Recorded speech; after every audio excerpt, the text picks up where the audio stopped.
you going, guys? And if you've been following my last few videos, I've been on a running theme with Solipsism and the nature of your true self. I'm in the momentum of taking this teaching to the highest point, which I love. Non-dual knowledge, taking your intellect to the brink. But for those that don't like this, don't worry, I'll slowly bring it back down to earth in coming videos. But in this video, let's talk about the hymn of creation.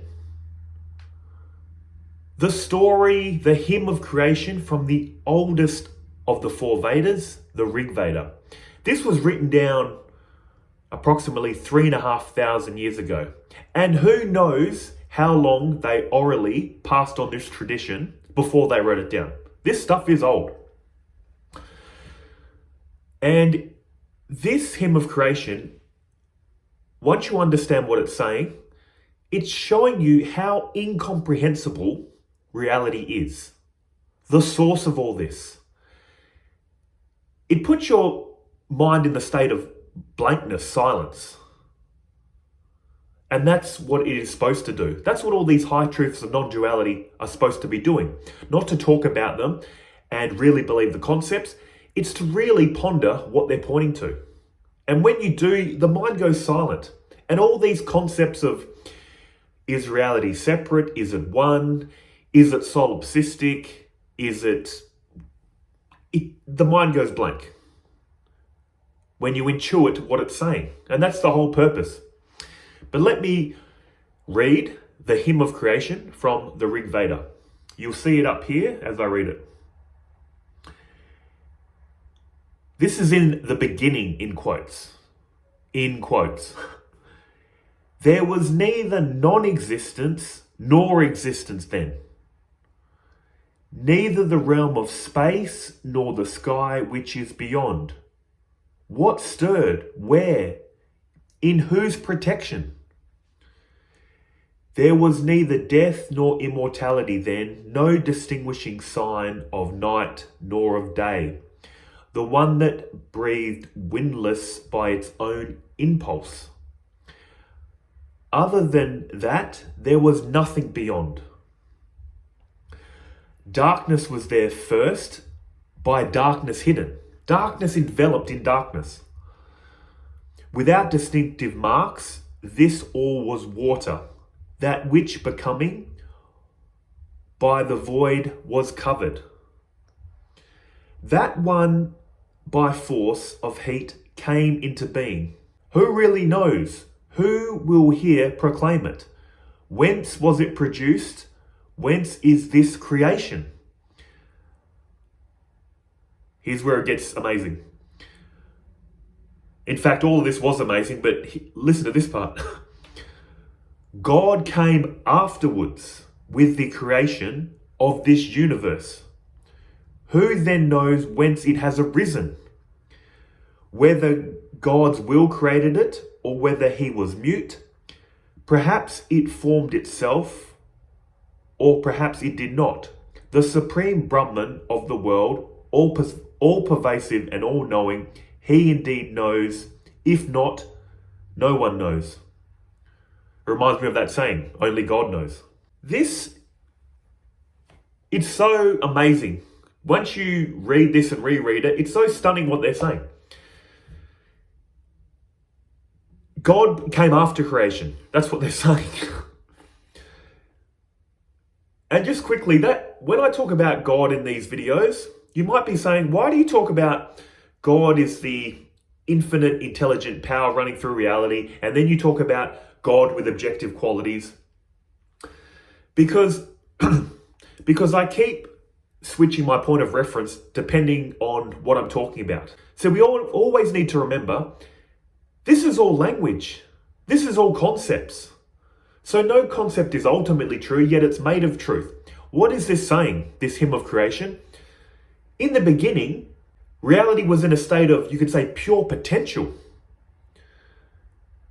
That all this reality has emanated from and is made from. This reality is time, space, and causation. Where are we located? Where's our little mind with all our little theories on what this life is about. We're an atheist, or we believe in a God, we're a non-dualist, we're a solipsist. It all appears in time, space, and causation. What they're pointing to is that which is prior to time, space, and causation. So how can this little mind know anything about that which is prior to time, space, and causation? And saying prior is the limitations of language. To say creation is not true either. It's better to say whatever this unfathomable source is, manifestation appears from it and dissolves back into it. Funny that it's much like your mind in deep sleep. In deep sleep, it's the experience of a blank. Your mind is in the state of pure potential in deep sleep. Out of that pure potential emerges a dream world with a dream character with all its dream theories about life. And then what happens? It dissolves back into deep sleep. And in this example, I'm just cutting out the waking state. If you were to fall asleep, they're the only two modes you fluctuate between. Deep sleep, manifestation, dream. Deep sleep, manifestation. So to say creation isn't true, like I said, nothing's being created. It's just appearing. It's just manifesting from the very thing it is. So again, when I talk about God has an ego, God is the controller of the creator, this is just a point of view. And when I mentioned, as I have been, Leo Gura, saying he is consciously creating reality, he has achieved God consciousness, what I'm saying is to know you are consciously creating means you have objective qualities. This pure state that has manifested his universe is beyond knowing and unknowing. And that's what this hymn is saying. Who knows? They're basically saying we don't know. Only God knows. And possibly God doesn't know. This was prior to God. This is why, look it up for yourself. The hymn of creation, ponder that. It's amazing. And at least they're being honest. They're telling us we don't know. And you can never know. Your true self is amazing, a miracle. And that's, guys, what I keep pointing at in self-inquiry. When you hear this self-inquiry stuff, initially it might be amazing, but then it gets repetitive, I know. I've also fallen into that trap many times. Yeah, self-inquiry, I'm not the world, not the body, not the mind. Yeah, I'm pure consciousness. It becomes a concept, and the amazing insight you realize can get lost.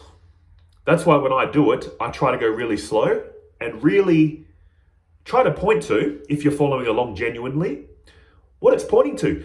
You do not know yourself. Literally, you do not know your source. That's why it's so amazing. It'll put your mind in the state of a child again.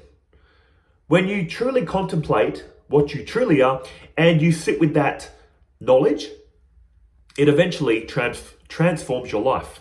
That's why I said you're going to get a sense of humor, a sense of awe and wonder about reality, because you know nothing other than your concepts.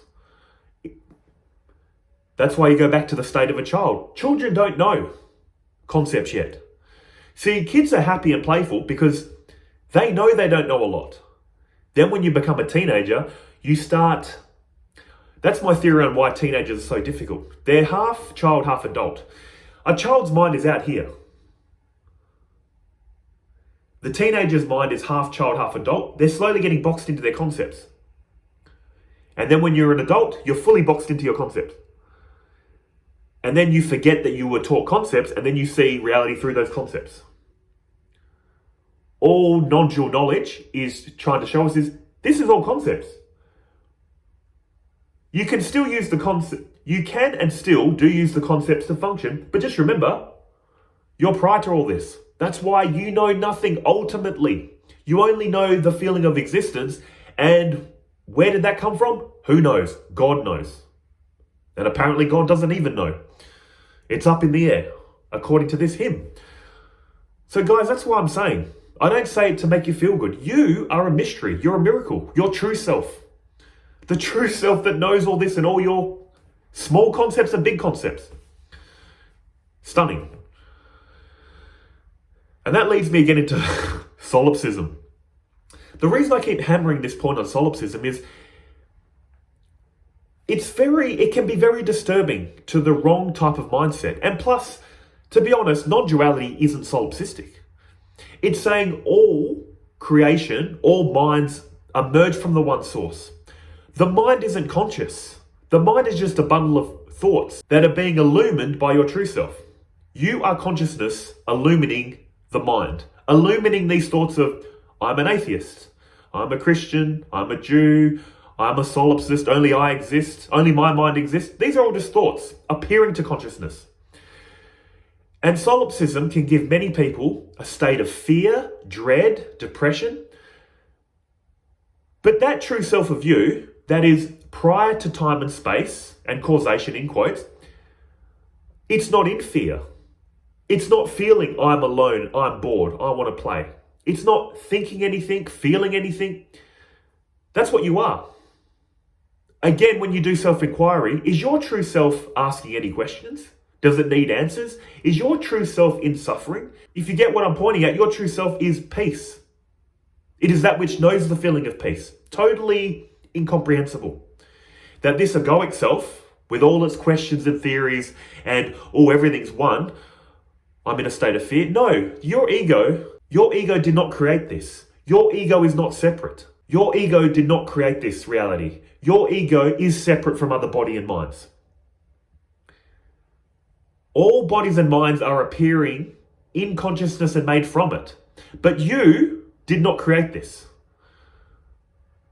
That's why it's very subtle, but once you get it, you're going to lose all these solipsistic thoughts. I know it's very similar to non-duality, but stop thinking about this. Take reality as it's presented. Realize it's one. Realize it's the one appearing separate. But these appearances aren't this ego, and this ego isn't them. You're the source of all this. Here's the way I've described it in past videos on solipsism. And hopefully this helps you out. If you still think solipsism is real.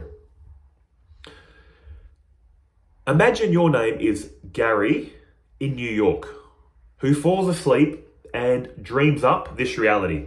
My name is Simon and I live in Australia, if you're new to this video.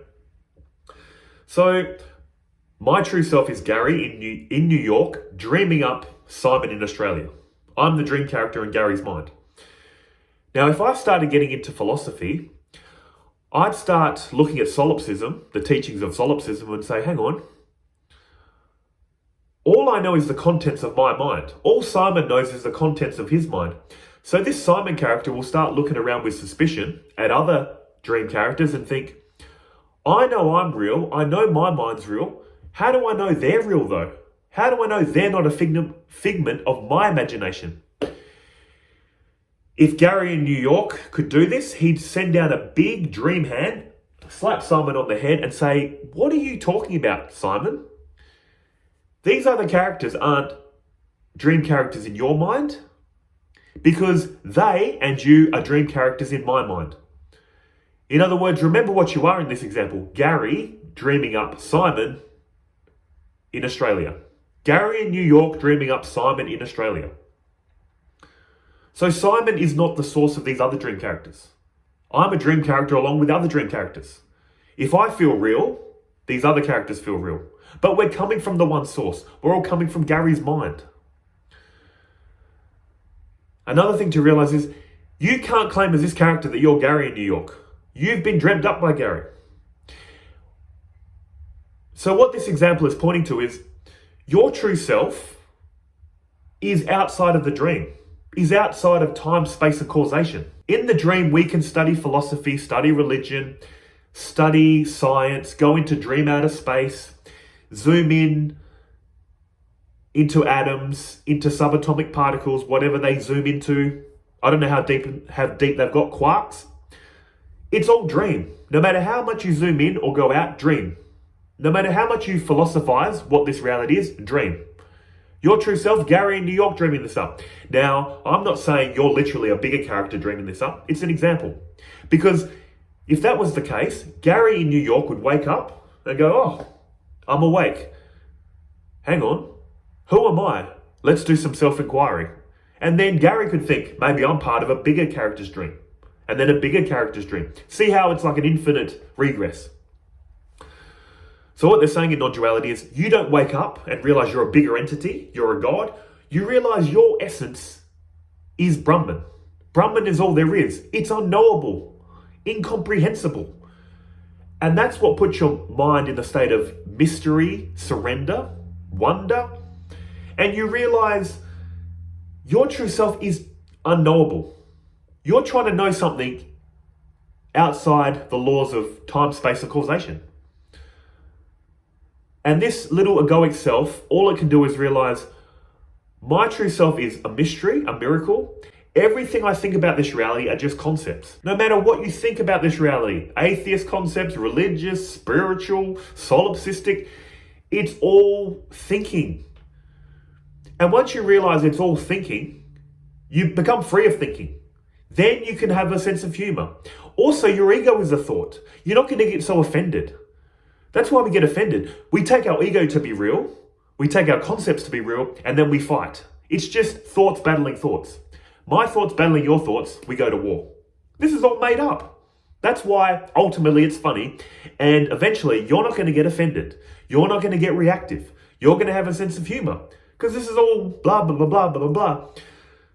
Pigs are roinking, dogs are barking, humans are making noises too. We're all just making noises. That's why I said have a bit of fun. Remember what it was like to be a child. Children have more wisdom than us. All the knowledge of the world is learned ignorance. We're learning how to be ignorant. We're learning concepts, believing the concepts, now we're in ignorance. Now we're trapped, apparently trapped. And that's what non-duality is for. To show you, ultimately you were never trapped. You just thought you were trapped by your concepts. Let's remove those concepts and show you what you have, are, and always will be. The infinite miracle of existence.